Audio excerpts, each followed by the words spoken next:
ये स्प्रे, ये एडजुवेंट है जिसका काम है किसी भी चीज क्षमता को कई गुना ज्यादा बढ़ाना। तो इसको हमें करना क्या है, बहुत ही सिंपल। किसान अपने खेतों में कुछ भी डालता है, चाहे वो कीटनाशक डाल रहा हो, फफूंदी नाशक डाल रहा हो या खरपतवार नाशक डाल रहा हो, इसमें हमें उसको ऐड करना है ताकि उसकी इफिशियंसी को, उसको एक्टिवेट कर सके, उसके गुणों को बढ़ा सके, जिससे वो अधिक से अधिक यूटिलाइज हो, उसका सही तरह से हमारे किसान भाई फायदा ले सके और अपनी फसल की पैदावार को बढ़ा सके। इसको आप कुछ इस तरह से देखेंगे, एक पिक्चर है आपके सामने, यहां पर आपको दिख रहा होगा कि पत्तों पर कुछ बूंद रुकी हुई।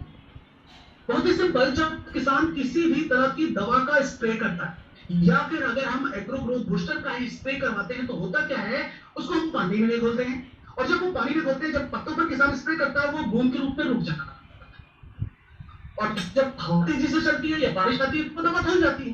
तो अगर बारिश नहीं भी आ रही है लेकिन फिर भी जहां तक बूंद रहेगी वहीं तक दवा का असर रहेगा, लेकिन जहां पर बूंद नहीं है वहां पर दवा का असर नहीं होगा।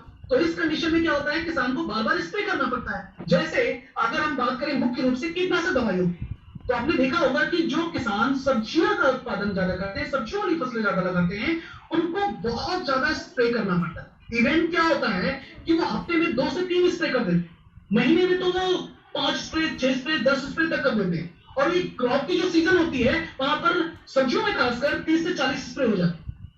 वो इसी वजह से होती है क्योंकि दवा का असर पूरी तरह से पत्तों पर नहीं हो पाता, डिजीज कंट्रोल नहीं हो पाता और बार बार उनको स्प्रे करना पड़ता है। अब यहां पर जब हमारे किसान भाई उसी टैंक में जब वो दवा खोल रहे थे कीटनाशक, वहां पर हमें क्या करना है, हमें एग्रो एक्टिवेटर को ऐड कर देना। तो ये क्या करेगा, ये उसको स्प्रेड कर देता है, बूंद बनने की जो प्रक्रिया होती है उसको खत्म कर देता है। जो यहाँ पर पत्तों पर बूंद बन रही थी उसको खत्म कर देगा, बूंद बनेगी नहीं, वो ड्रॉप पूरी तरह से फैल जाएगी और पत्तों के ऊपरी परत में अंदर पेनिट्रेट कर जाएगी, जिससे लंबे समय तक दवा पत्तों पर ही रहेगी और जो किसान का नंबर ऑफ स्प्रे है, जो नंबर ऑफ स्प्रे है वो कम हो जाएगा। अगर किसान 10 बार स्प्रे करता था तो उसको 5 से 6 स्प्रे करना पड़ेगा, तो उसका जो है 4 से 5 स्प्रे कम हो जाएगा, तो नंबर ऑफ स्प्रे यहां पर कम होगा।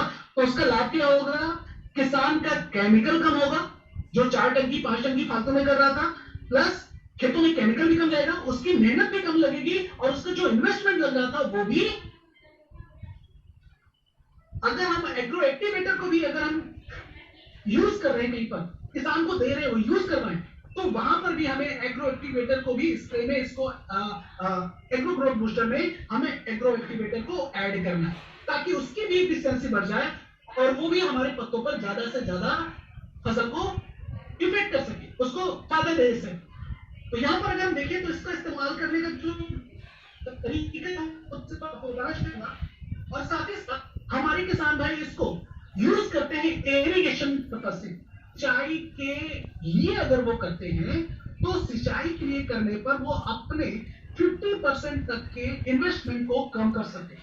और जब किसान भाई इसको खेतों में इस्तेमाल करेंगे तो ये लाभ क्या करता है, जो हमारी मिट्टी लगातार सख्त हो रही है उसको भुरभुरा बनाने का मदद करता है, उसको पोला करेगा, प्लस हमारी मिट्टी की उस सॉइल की वाटर होल्डिंग कैपेसिटी को बढ़ा देगा। तो मिट्टी जो है वो पानी को ज्यादा से ज्यादा तक सोखेगी, ज्यादा समय तक अपने पास रखेगी, और पानी जो वाष्पीकरण हो जाता है, जो इवेपोरेट हो जाता है, उसको भी रोकने में ये मदद करता है। साथ ही साथ हमारे किसान भाई इसको यूरिया और डीएपी में भी ऐड कर सकते हैं। मतलब ये है कि हमारे किसान भाई अपने खेतों में कुछ भी डालते हैं, हर एक चीज में वो हमारे इस प्रोडक्ट को, एग्रो एक्टिवेटर को ऐड करके वो बेहतर फसल ले सकते हैं। तो आइए चलते हैं, जानते हैं इसको इस्तेमाल करने के तरीके के बारे में।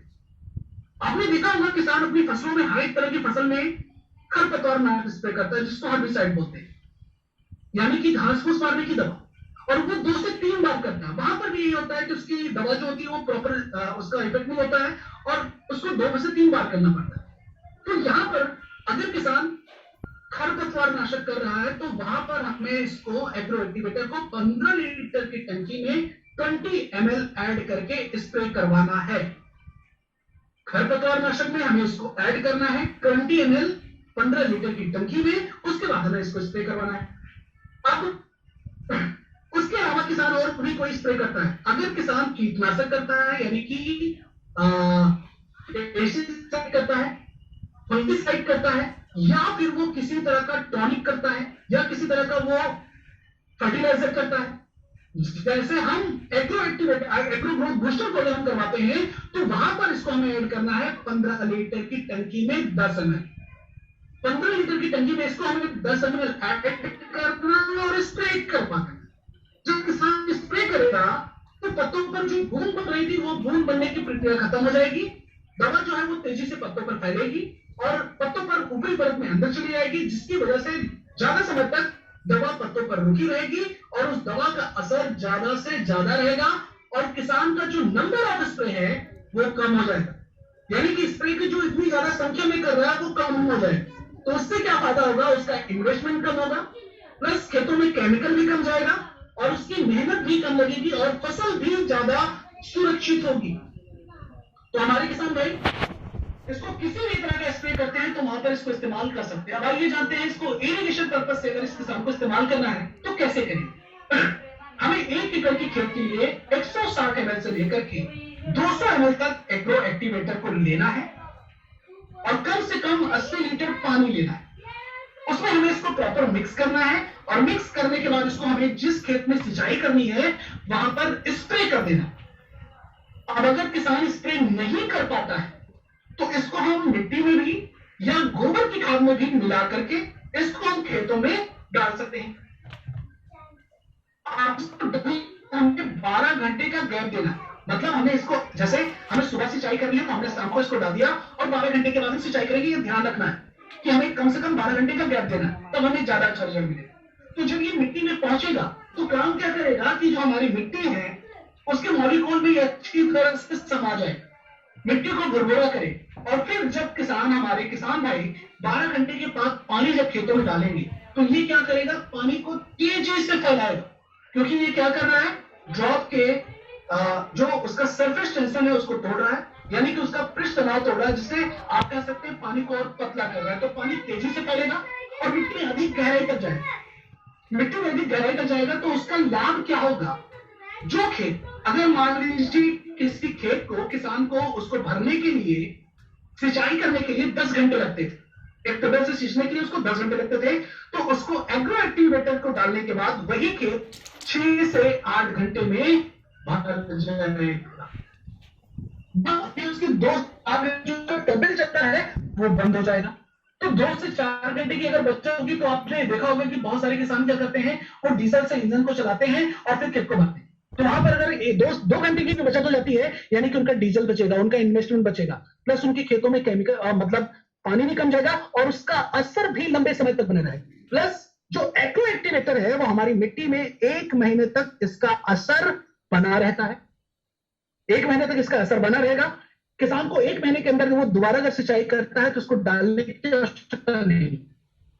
1 महीने के बाद वो फिर से सिंचाई करता है तो फिर से इसकी मात्रा को हमें 160 ml से लेकर के 200 ml तक प्रति एकड़ के हिसाब से डालना हो।